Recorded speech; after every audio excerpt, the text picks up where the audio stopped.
Going live.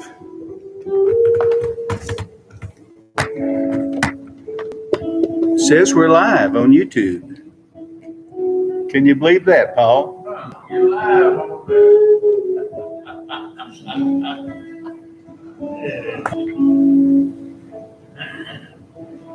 Well, let's see here. A little bit of adjustment here.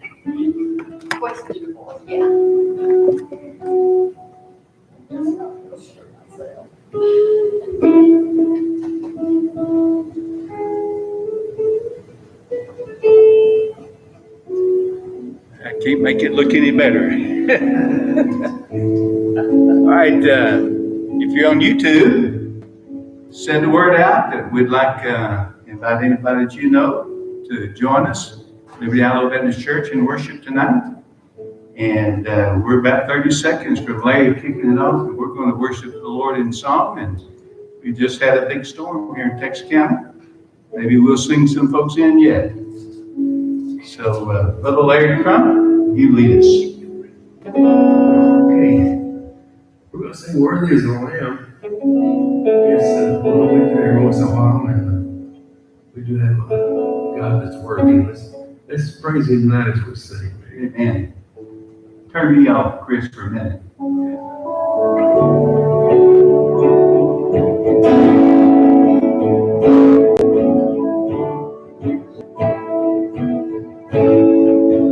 Thank you for the cross, Lord.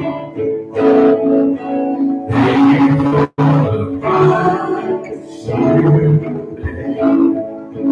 Very Lord, sinners, love is and gave the love of grace.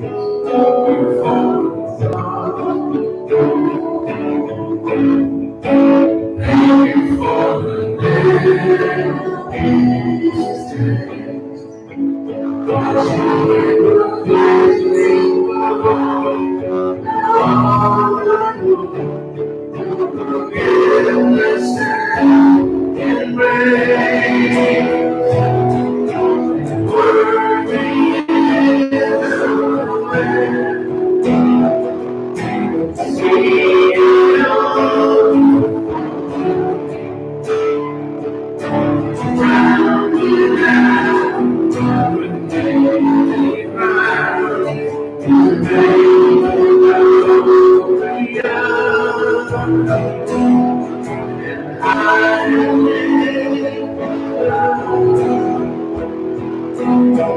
Jesus,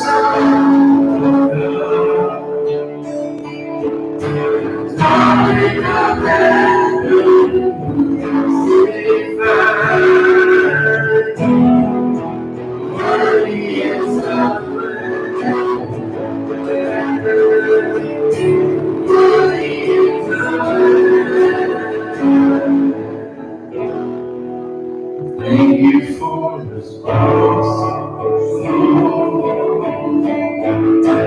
Thank you for the price you paid.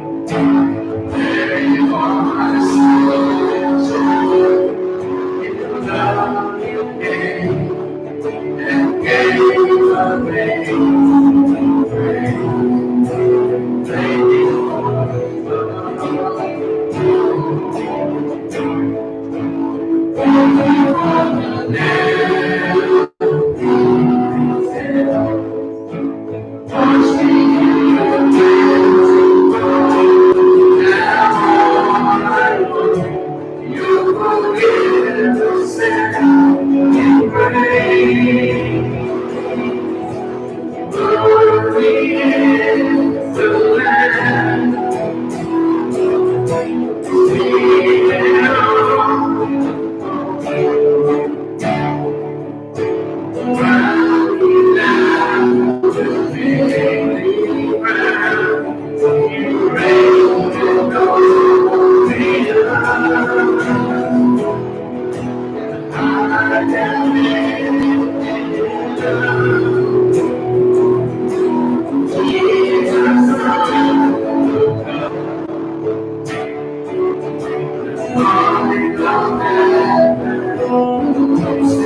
We appreciate Brother Larry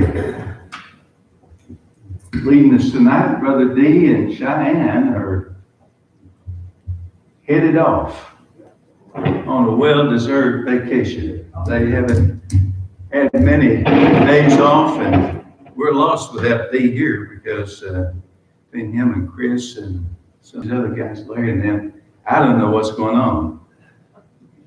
I installed the first sound system we had back there, Chris. Knew every button and everything. Tonight I went back, I couldn't even find out how to turn it on. I could not find the on button. But thankful for all these guys do to keep it up and going and keeping us up to date. And I mentioned a few moments ago that soon we plan to have a video system and sound system that's going to make our online sound a lot better than it sounds right now. And so some of them have a little bit of trouble hearing on Facebook. If you're on Facebook tonight and you're having trouble hearing, you can switch over to YouTube, and I think you can hear well there. Ms. Pat, you've had a problem with that, haven't you? I have. And Pat, my wife, has had a problem too. But it sent me one through YouTube into my, on Facebook. It's wonderful. Yeah, I got a private thing. yeah, that's great. It was great. It's something that we do occasionally around here. We did it on a regular basis for a while, but we usually meet back in our fellowship hall around the tables, and we just get real relaxed, don't we, Paul? Just like family, and it's fun. But one of the things that I've done over the years is taken a few moments at the beginning of the study session to see if there's any questions about what we've been studying, what you've been studying during the week, what I preached on that day, or something you've come across in your own personal Bible study, Bible reading. So let's just try that tonight. If you don't have any questions, you don't have any questions. But I enjoy trying to answer questions. I'm glad I've got here Brother Murray with me tonight because he can back me up. When I can't answer, he can. and he's got a few years on me, ministry-wise, so he's got more experience. Yeah, so anybody, any question you come up with? And you might think, this is a crazy question. Nobody would ever ask that. But if you have it, somebody else has it. So quickly, because we want to move on with our lesson. Anybody have a question?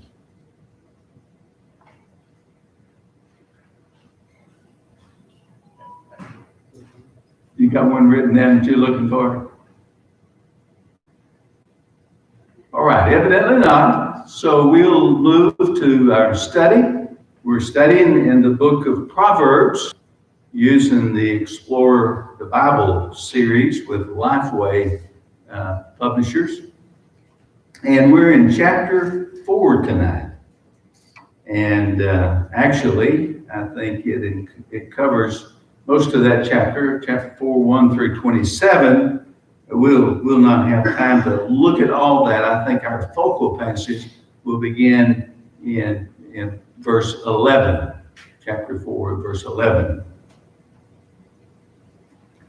The title for this week's study is The Choice.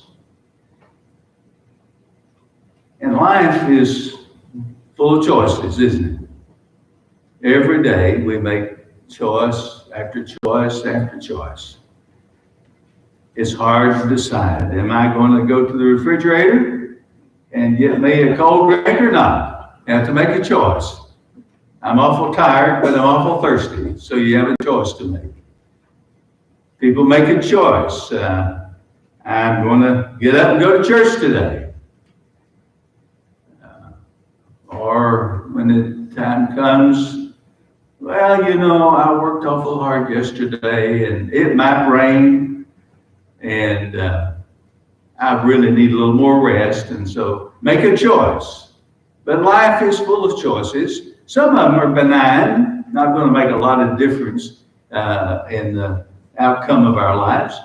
But we have a lot of choices that we make that make major differences in our life. And so Solomon, as he's writing to his son Rehoboam or to his other children, and as he's writing to us, he says you have some choices to make, and it's important that you make the right choices. Now, he chooses a literary device or a metaphor, I guess you'd call it. He uses the path or the road. Don't get off the path, or don't get on the wrong path or on the wrong road. I was remembering my younger days in Chinkapin Grove. Now, you ladies, you haven't been around that long, so you don't know about Chinkapin Grove, but, well, I guess Brother and Miss Mary don't either, but I talk about Chinkapin Grove all the time. You don't know what a chinkapin is, do you? No, I did. Well, a chinkapin is a little nut that's just about the size of my fingernail here. And it's in the chestnut family. It's spelled Chinquapin, chinkapin. And that little nut grows in a ball about that big, and it's full of little bitty spines. It looks like a porcupine all the way around. And it'll stick you until it's ripe and ready, and then it opens up and you can reach in there and get it out. And then they're quite good. As a matter of fact, I've just planted, a few years back, I've just planted 3 chinkapin trees in our yard, my mom and daddy's old house up in Tennessee. Since it's in the middle of Chinkapin Grove, you can't find a chinkapin anywhere. I decided to put some chinkapins there. So anyway, when I talk about chinkapin, I'm talking about where I grew up, where I was born, and where all of my roots are. And so you'll know that. Little country church there that I grew up in, schoolhouse out there back then, schoolhouse, they've all consolidated all that stuff now, but Chinkapin Grove, Tennessee. Well, when I grew up there in Chinkapin, my daddy got me a .410 shotgun. I was about 11 or 12 years old. He took me on my first hunting trip, and that was the last one he ever took me on. We might have gone together some other times, but He just took me to make sure I knew how to handle a gun. And on my first trip, I killed a rabbit and a squirrel. And well, I thought I was really somebody. He saw the rabbit sitting out there. He said, "Now, son, he's going to jump up and go that way. So you shoot him." And so he did. He walked him up and he ran off, and I shot him. And then we were walking along the woods over there, and there was a squirrel. He said, "You a squirrel over that tree?" I said, "Yeah." And he said, "All right, it's a pretty big tree, about like that." He said, "I'm going to walk around the other side of that tree. And when I do, that squirrel's going to come back around your side. And when he does, you shoot him." So Daddy was behind that tree, and I shot my first squirrel with my 410 Stevens Savage gun, huh? Your daddy was brave. My daddy was smart. He knew where he was. And he knew I couldn't shoot him. But anyway, from that time on, I hunted on my own.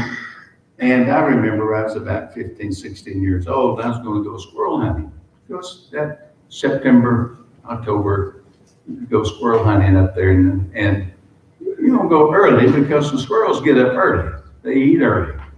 And so I decided I want to go in the deep holler. Do you know what a holler is? Okay, everybody knows what a holler is. A valley and a ridge. And I was going to go in the deep holler. Boy, it is a deep one, way down in there. Well, the safest way to get there was to go up the road, come back around up to the head of the holler. But it took a lot longer. And I wanted to get to the place where I wanted to hunt in a hurry. And so I decided to take the path. And the path was just wide enough to walk on. Go way up on the top of the hill, and you wind down around and come on down. There's a creek down there, and go along the path, and finally you get up to the head of the holler. And that morning, I saw something just before daylight. I saw something move, and scared the fool out of me. And I looked, my flashlight, and it was a copperhead. But somebody had already been through there before me, and it just killed him. But it almost killed me, because I was scared. But I wouldn't have been in danger had I gone the road, stayed on the right path. But I wanted to go the way, if Mom and Dad had known I was on that path, they would not be happy with me. But it was beautiful scenery, and I wanted to do that. Well, life is like that. Sometimes there's an easy road over here that it's clear what you need to do. A wise choice would be to follow this road and stay off of this other path. But being who we are, sometimes we take the wrong path, take the wrong road, even though we have a GPS and all the Google Maps and all that sort of stuff. We still end up getting on the wrong road spiritually, morally, ethically, physically, and so forth. So this book is an excellent book to help us make the right choices. And so the first heading in our study tonight is entitled The Path to Take.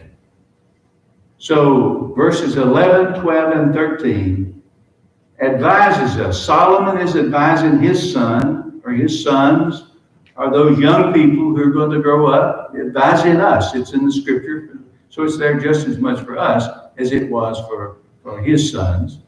And he says, here is the right path to take. So look again with me at verse 11, 12, and 13.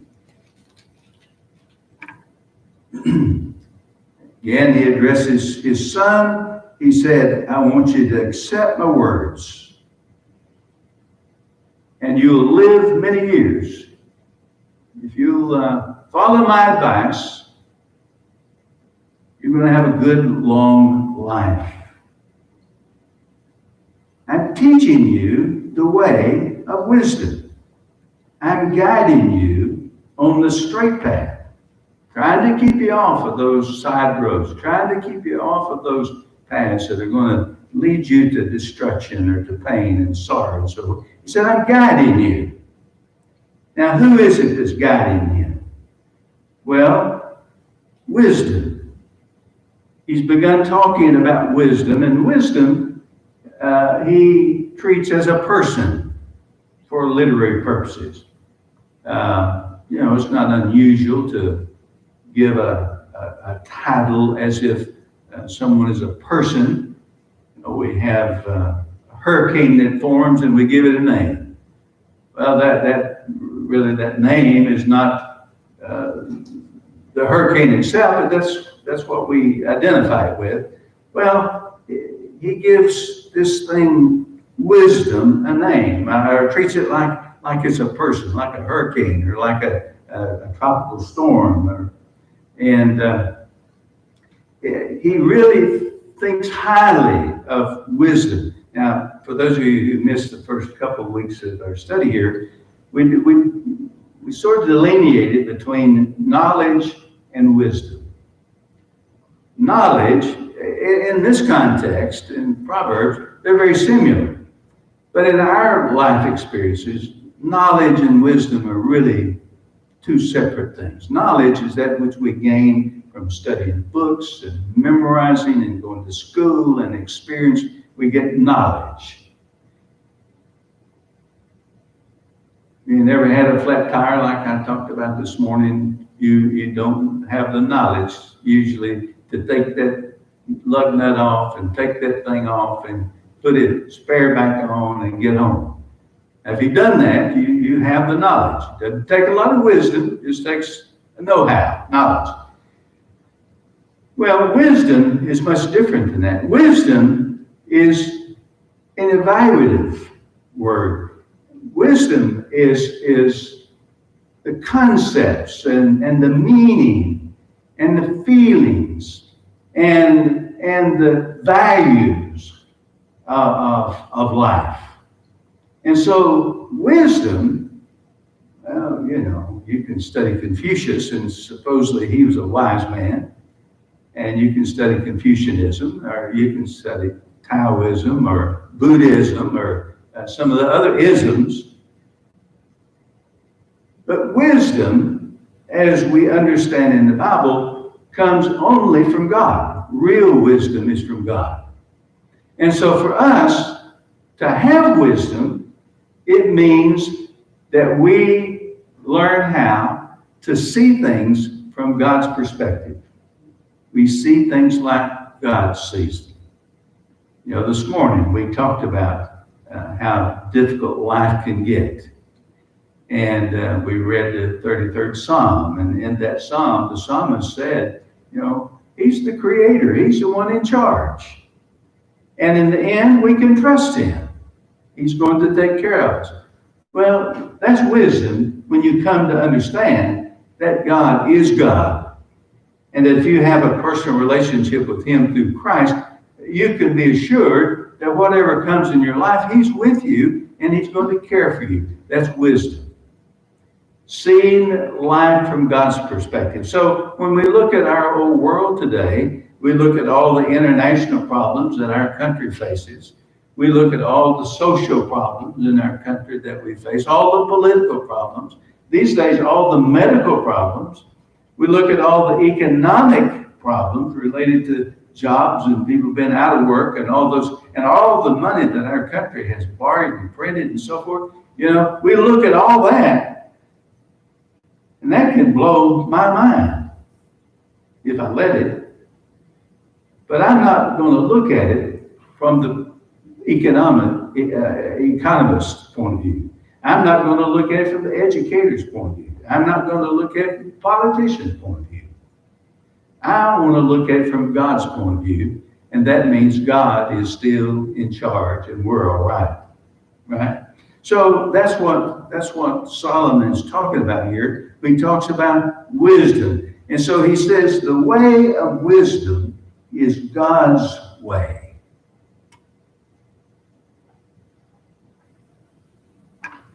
Looking back at verse 11, accept my words, and you'll live many years. I'm teaching you the way of wisdom. The way of wisdom. and I'm guiding you on a straight path. And so when you walk, your steps will not be hindered. And when you run, you will not stumble. Now, I've always been pretty sure-footed physically. I'm not as good as old Paul was when he was back in the Marines and they used to have to run through those car tires and all that sort of stuff. Did y'all have to do that? Yeah, scale those things and, yeah. Well, you were in the Marines too, weren't you? Yeah. His brother right here, he's one of them. Y'all know about that. And I never was that sure-footed, but I could get along. Marine too? Huh? Oh, okay. 3 of you. We're outnumbered tonight. And but anyway, I just wasn't prone to fall. You know that after you get over 60, 1 out of 3 people fall every year. 1 out of 3 fall. Have you fallen this year? It was last year, wasn't it? When you fell in the road. Do you remember taking your walk and falling in the lane? Oh, it's been a few years. Okay, you were over 60 though. I always pick on Pat Wood here. Yeah. Well, I've done the same thing. I was the other day, it just dawned on me, I lied about something. The other day, I was working on the old lawnmower, and I backed up with that thing, and when I did, I forgot I put some cinder blocks back here, and so I backed over those things, and here me and that lawnmower go, and it's coming right up on top of me. So I fell on my back end. Fortunately, I was still hanging on the lawnmower. It didn't hurt me. I lied though. When you get old enough, you ladies don't know about that, but once every 6 months you go to the doctor, sometimes more. They have these sheets of paper, and they want to. You're not there yet, are you, Larry? They want to know everything about you. Have you fallen? Are you depressed? Have you been thinking about killing yourself? And I lied on that thing. I said, no, I hadn't fallen. I forgot about that. Don't y'all tell my doctor. Running, I was not nearly as sure-footed as I was walking. I don't know how, but sometimes I've just found a toe there I didn't know I had, and I just, go sprawling on the basketball floor or something, trip up myself. Well, Solomon says, son, if you rely on wisdom, if you look at things from God's perspective and choose the path that He wants you to go on, you're not going to be stumbling along when you walk, and you're not going to be stumbling when you run. God's going to keep your path straight, and you're going to be able to stay on the straight and narrow. So that's the path He wants you to take. The next 5 verses, he talks about the path to avoid in verses 14 through 19. So he says, keep off the path of the wicked. Don't proceed on the way of evil ones. Avoid it. Don't travel on it. Turn away from it and pass it by. For they can't sleep unless they've done what's evil. They're robbed of sleep unless they make someone stumble. They eat the bread of wickedness and they drink the wine of violence. Wow. Does that sound like anybody you've ever known? I've mentioned this before, that in Chinkapin Grove, it was a rather cozy little community, and like most communities of 200 or 300 people, we had our local drunk, I remember Coy shooting his daddy one time in the leg. His daddy was a constable, and Coy shot his own daddy, and of course that, that scared a bunch of us, but I mentioned last week, we slept the doors open and the screens unlocked and so forth. And it was just a safe place. I mentioned last week that we had a couple of 3 families that, you know, they just, I don't want to be hypercritical, but they just lived on the other side, not on the other side of the track or on the other side of the creek, just lived on the other side of the hill as far as it came to living for the Lord and doing the right things. They were on a different path. And so we spent time in school together, but we never spent time as friends together because they were involved in things that I was not involved in. But Solomon says, avoid that path. Avoid hanging around with those folks who get a kick, who get their adrenaline up, who get a rush out of doing something bad. I've never really understood that fully, and probably still don't understand it fully, but I worked about 50 guys and gals here, most of them guys, at the church when we were working on the gymnasium, our Family Life Center, and got them out of TDC, Texas Department of Corrections, and they came here and worked. I go get them early in the morning, we'd feed them breakfast, and then we'd feed them lunch, and we'd feed them dinner, and we'd take them back to the jail. And sometimes we'd get some of them, bring them out on Sunday, and became good friends with a lot of them. But in the midst of that crowd, there's some truly evil people. And for the first time, I probably knew on a one-on-one basis some people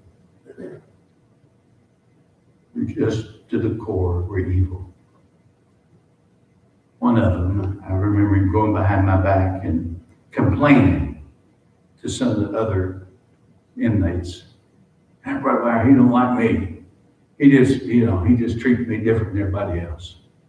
I don't always try to treat Charles like everybody else. I never, but he had that attitude and couldn't trust him. Send him over here to do this and he'd be somewhere else. Couldn't trust him. And he finally served enough time that he got out on some sort of parole or something. And then we read in the paper about he'd had a girlfriend and they had a spat. He'd come back to her house, wasn't supposed to, but he did. Came and cut her up in pieces and took her off in the woods somewhere. And then they were out with dogs and guns chasing him around. And I think they gave him the death penalty. I'm not sure, but or he died before they got to it. But he just was evil. And so Solomon, by God's word, God's Spirit said, don't hang around with those guys. Don't get on that path. We try to tell our young kids when they're growing up, look, you've got to choose your friends wisely. My mother used to say, son, I'm not sure that's the people you need to be with. I said, well, Mama, she said, son, birds of a feather. What's the rest of that? Flock together. Yeah. You're not going to hang around with stuff like that if you're not going to be involved in that stuff, or before long, you will be involved in that stuff. And so we need to avoid that.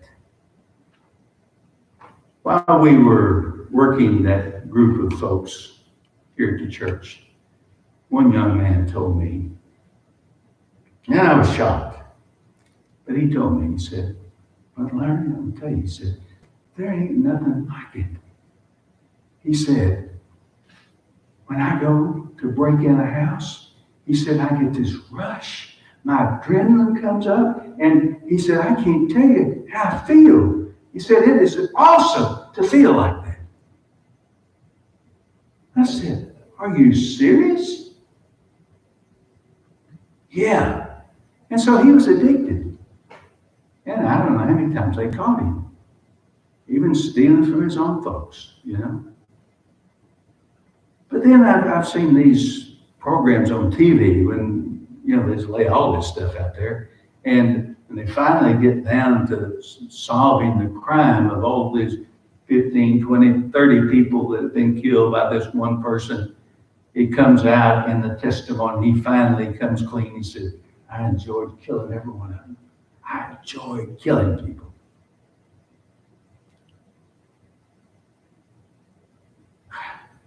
I can't, no way I can even begin to fathom that. But that's what Solomon said. They can't go to sleep at night because they need to do something wrong. Avoid that path. It's a path of gloom and doom. It's a path on which you're going to stumble.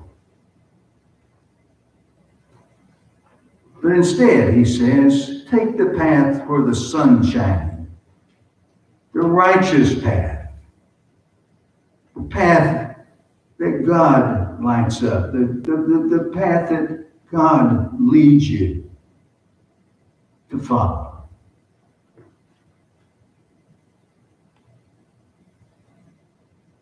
So there's the path to take and the path to avoid and the path not to take. And then the third heading in our study tonight is the choice to make. You make the choice, take the right path, or make the choice to take the wrong path. Verses 20 through 27.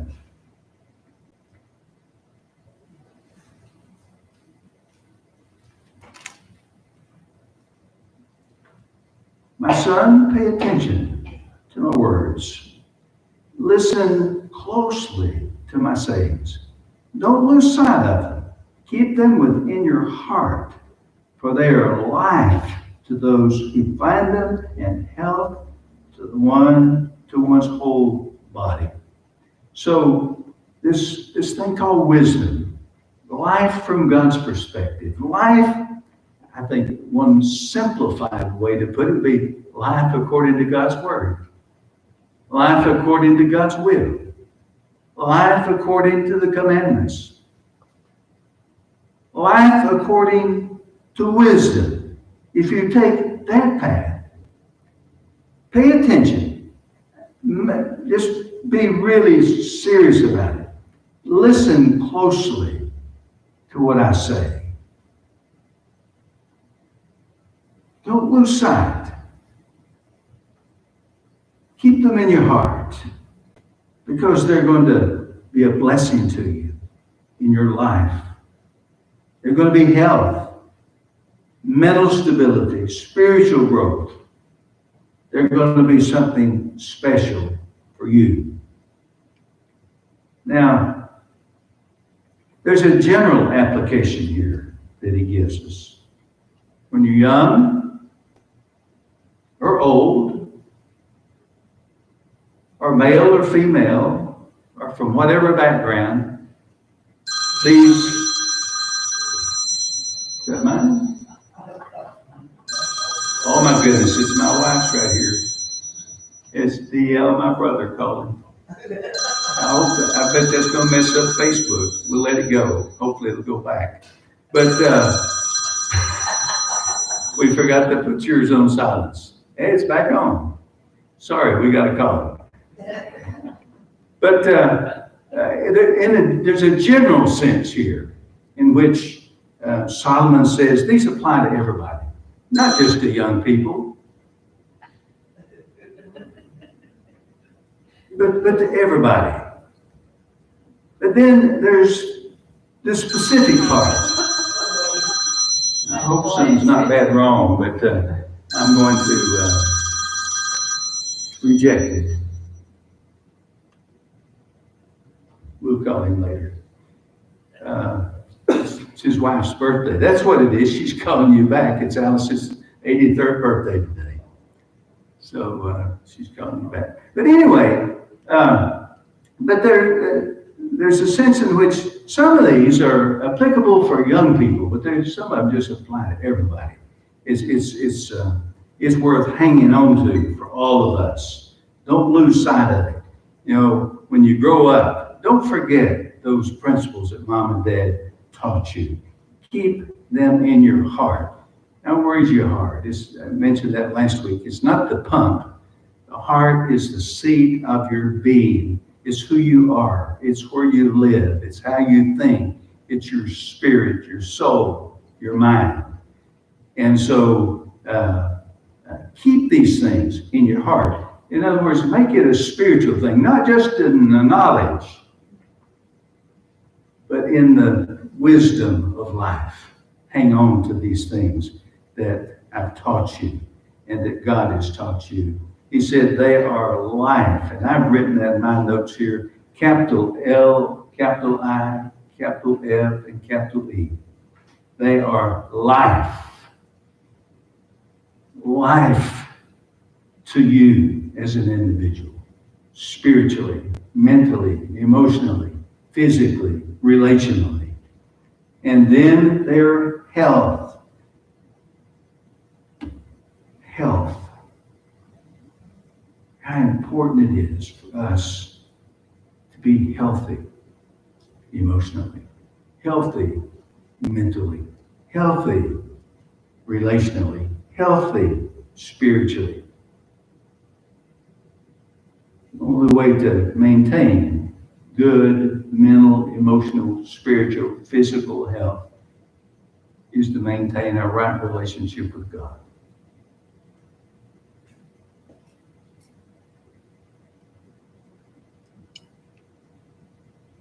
It says, guard yourself. What verse is it that he uses that word? He used it before already. It's in verse 23. Guard your heart above all else, for it is the source of life. When I ran across that and studying that in preparation for tonight, somehow my mind just jumped all the way over to the New Testament in Ephesians. You know, I thought about reading it, but it'd take a little bit longer than I wanted to take. But Paul talked about putting on the whole armor of God. And a big part of that armor, read it in Ephesians, a big part was defensive, guarding yourself, the shield and so forth. Some of it was offensive, that we challenge the devil and that we become what God wants us to be. I also thought about that passage in I believe it's in Galatians, where it talks about the fruit of the Spirit. Just before that, it talks about the fruits of the flesh, and then the fruit of the Spirit, love, joy, peace, so forth. Guard your hearts so that you not sin, so that you not allow your lives to be destroyed. Put on the full armor, guard yourself, and exemplify the fruit of the Spirit in your life.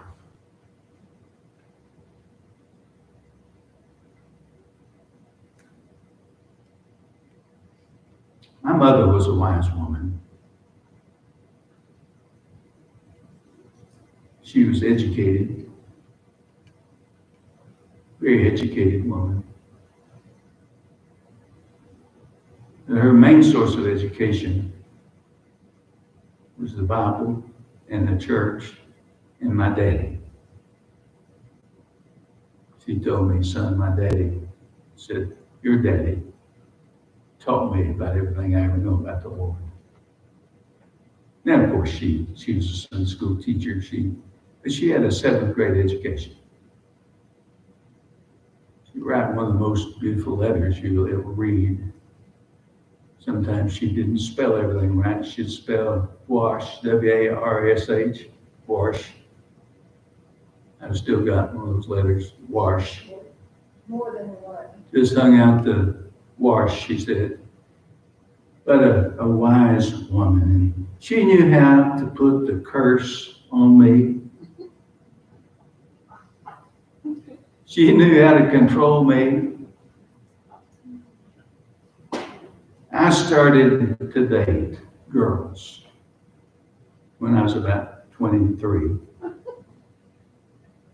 No, probably about 16. I remember I wrecked the car when I got my license on my 16th birthday. But mother did something that was horrible to me. She said, son, you know your little sister Debbie in there? Well, I was 11 when Debbie was born. We didn't have any little girls in our house, and so Debbie was like a doll that come home. I mean, you know, she had 3 big old brothers, 2 of them off in college, 1 of them married, and 1 still at home. That's me. And I thought there was nothing in the world as precious, sweet, that I'd give my life for like Deborah, my sister, Deborah Jane. She said, son, when you take these girls out, she said, I want you to think about this. I want you to treat those girls just like you want Debbie to be treated someday when she goes out the door.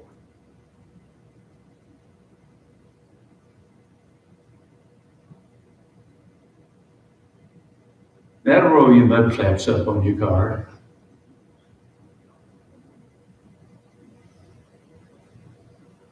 But that stuck in my mind and in my heart.